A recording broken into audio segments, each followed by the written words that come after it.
Ciao makers! Welcome to the third episode of this video saga. Today we are going to finish the motor part, the engine, and I'm going to show you how I design and how I print pieces that are intended to be made with a 3D printer. Sorry, I just realized that there is a lot of wind outside, so even if I would like to register more clip of this video outside the balcony because saying design is nice, I'm afraid that we have to move inside. Okay, let's do a quick overview of the tools I'm using. They are the same I introduced in the last video. We have the 3D printer, that is a Creality Ender 3. Then we are going to use the Fusion 360 and then Cura for preparing the STL file to become a G-code to send to the printer. To make bed adhesion, we are going to use paper tape and glue stick. In the plastic industry, in the plastic design, the most common technique is the mold injection, in which essentially you have a stamp with a hole inside, and you put in this hole the melted plastic and it takes the shape, and then you open the stamp and you have it ready. But for 3D printer, the technique you have to use is very different. Look at this piece that I have here. I designed this thing to be printed from the bottom to the top. I also added on the bottom of this stick a small base, also to make it better in the adhesion and to make it flip less. This one that I'll show you right now. And these pieces have been designed with several holes to be reused around, and is another technique. But look at this. Here on the side I have this small step that is used to stop the cover. I think that I haven't designed it properly, because he made an error called ghosting on the border of the machine. It means that the angle I used was too sharp, so the machine was not able to print it properly, and the layer fell down a bit, ruining all the rest of the spaghetto that have been dropped on the same layer. For example, look at this here. I have done a bridge under the component. The angle I used was a lot better, and the arc came out almost perfectly.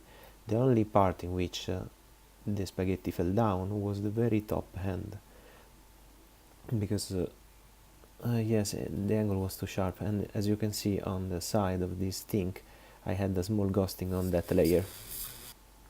This is another project I made something like a couple of years ago, maybe 2 years and a half, I don't remember exactly. But anyway, they are just small statue with the zodiac symbol. And to print them, instead of using the support for vertical printing, I preferred to approach in another way, using another technique. So I splitted this, all of this object vertically, and I preferred, like I'm showing you here, let's take for example, what's that, Gemini, I think so, Taurus, Gemini, yes, exactly. I split this in half in this way, so I printed on the long side. I had an excellent result, and I just glued the two halves, and it's almost impossible to see that are different. To print a component, we use the same technique I showed you last time. For example, let's say that we want to print this fulcrum. First we save it as STL in this way, then we import it here in Cura, in which we have the representation of the 3D print area. Then we decide how to rotate it. And let's say that we want it to be printed vertically, like this. Then we have here a couple of options that are very useful. Generate support, build the bridges around in case they are needed. and build plate adhesion, build a bigger area on the bottom to make it stick better on the machine. So let's say that since this is very tall, we want the build adhesion plate. A cool feature that we can have is the layer view. After we prepare it,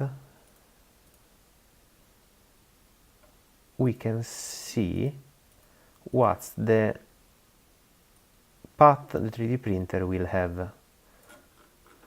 And we can also go step by step. So the 3D printer will do this,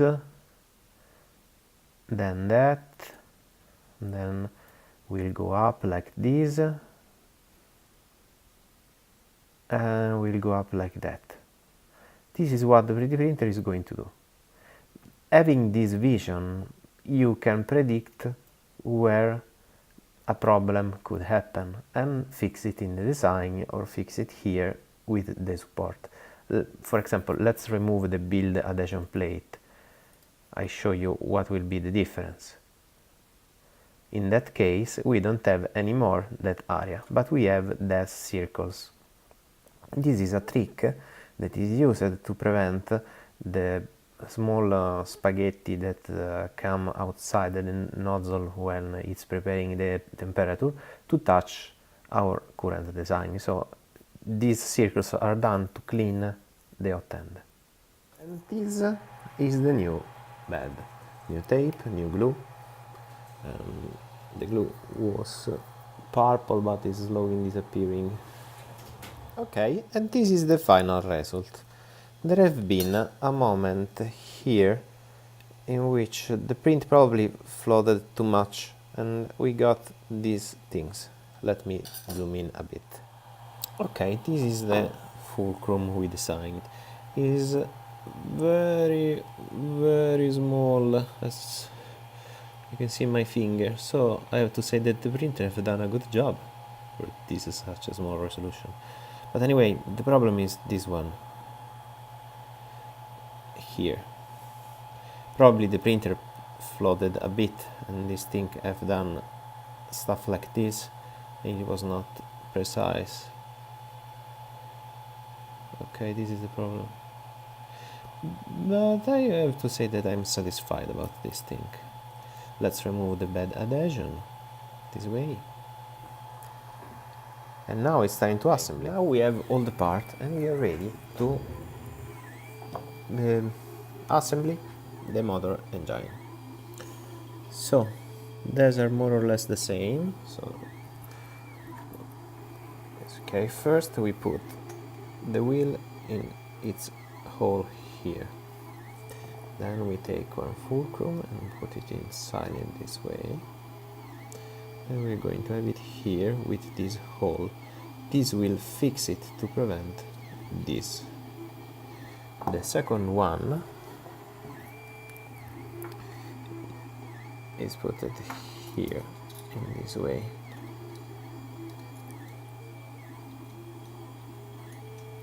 Okay. And here we are, we have the engine part.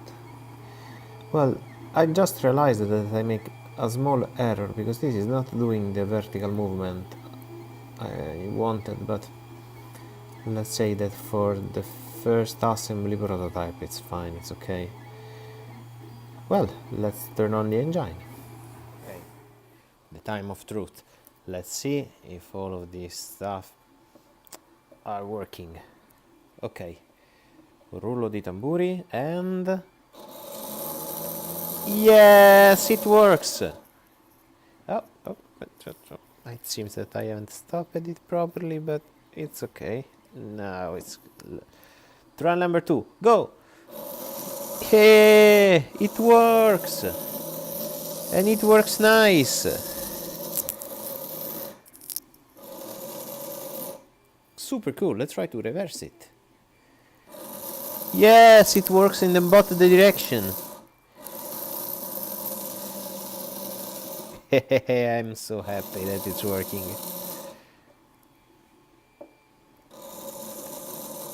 Good. Okay, the first part of this video series is over because we concluded the realization of the engine and the wheel. Now the next part will be the chassis design, but we will discuss it later next time. So thank you for watching, and I hope it helped you somehow.